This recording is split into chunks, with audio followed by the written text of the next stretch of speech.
I have got a red pepper and toasted walnut dip called muhamra that you are gonna love and enjoy snacking on throughout this whole winter season.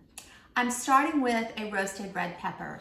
Now, it's finally cool enough that I can touch it and touch the aluminum foil, and I just want to show you what it looks like and how to do it.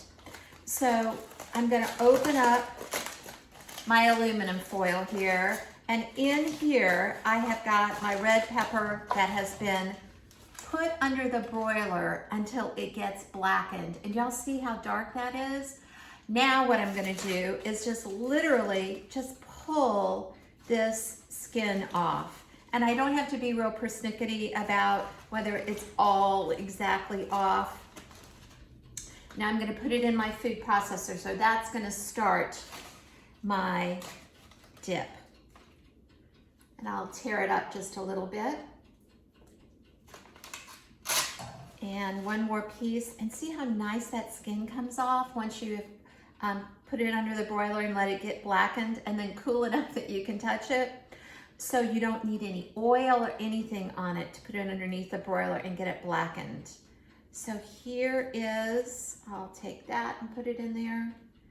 Here's my red pepper, and I just want to show you real quickly how to cut it to put it on the aluminum foil lined sheet tray. And you do want to use the aluminum foil because that way you don't have to waste a bag or anything like that. When it comes out, you can just put it right, make a little package out of it and let it sit until you can touch it. I'm gonna wipe off my hands because they're a little wet now. So here we go. So here's how you cut your pepper. You take the top off and the bottom off, and then you're just gonna make a slit down the side just like that, and then open up your pepper. Then you can easily take off all the seeds, and if you have any big ribs, you can take those ribs off as well, just like this. And then I would line my sheet pan with aluminum foil and put these pieces skin side up underneath the broiler. It doesn't take long. Only took about 8 or 9 minutes for it to get that black. So that's how you can, oops, and I would take this stem out too. Don't want to forget that. I could even put this in my veg stock bag. All right, so that's the way you do your red pepper. And now I've got it in my food processor. Let me show you how fast and easy this is. I've got some other ingredients. I have about 3/4 of a cup of walnuts. I toasted these walnuts for about 10 minutes at 400. I've got, whoop, that's for the topping. Those walnuts are topping, just about 2 tablespoons. Now I have about 1/2 cup of just coarsely chopped green onions, the green parts, not the white parts. I have about 4 tablespoons of extra virgin olive oil.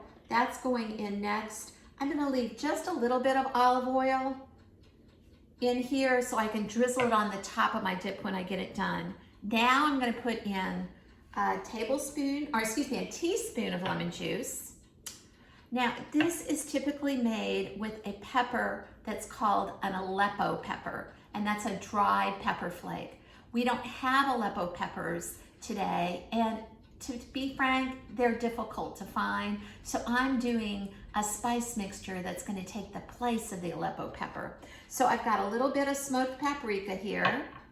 I've got a little bit of smoky cumin and a little bit of salt. So I'm going to use probably about a 1/2 teaspoon of salt. You can use whatever amount you want.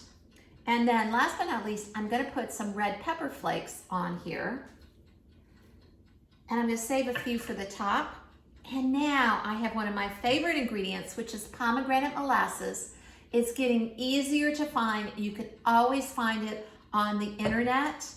But if you don't have pomegranate molasses, what you want to do is put another teaspoon of lemon juice in and use honey instead of the molasses if you can't find the molasses. So again, I'm going to put this right in here.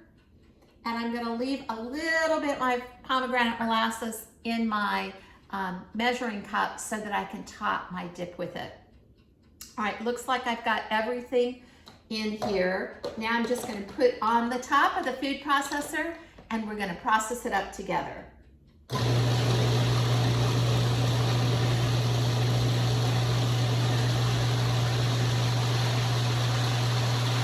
Almost done.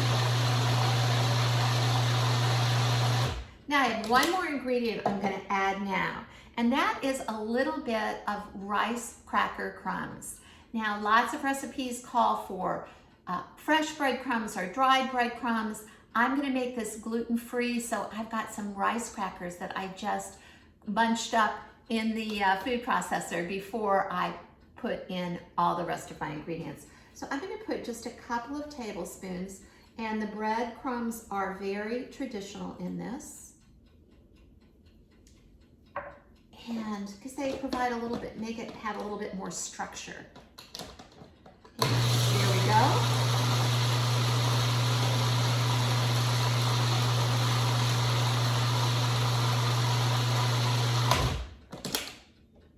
And I think I'm going to put the rest of my breadcrumbs in there because it is quite loose without the breadcrumbs. Believe it or not, even with all those nuts in there. All right. Looks done. I'm going to taste though. Remember, you always want to taste before you serve it, because if you don't taste, you're using your friends and family as guinea pigs. You don't want to do that. Oh my gosh, so good. I get the bright pop of the pomegranate molasses, a little bit of spice from the red pepper flakes, the smoky from the cumin and smoked paprika. Yay, it tastes so good. So I'm gonna plate it up now. So I'll push this aside. And what I have here is a tray with lots of yummies on it. I've got those little peppers that we love. I have some celery, I have some carrot sticks, and traditionally this would be served with pita chips or pita pockets. But you know what?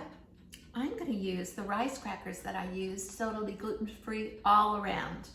So here we go. I'm gonna put my muhammara, I love that name, right into a little bowl. And y'all, this is one of those things that you can make ahead of time if you'd like.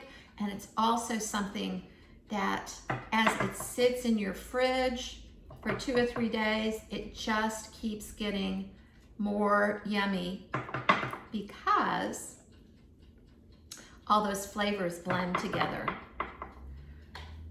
So there's that. I'm gonna put just a little drizzle of my pomegranate molasses on the top of it. And then a little drizzle of my olive oil. Oh, it smells so good too. And finally, last but not least, remember I had those couple of walnuts that I had more finely chopped? I'm gonna put a few of those right on top of here. And they're gonna add some crunchy texture to this dip. Now this dip is a great healthy way of snacking, especially if you serve it up with the fresh and beautiful veggies. So here we go. Muhammara or red pepper and walnut dip. I hope you enjoy it.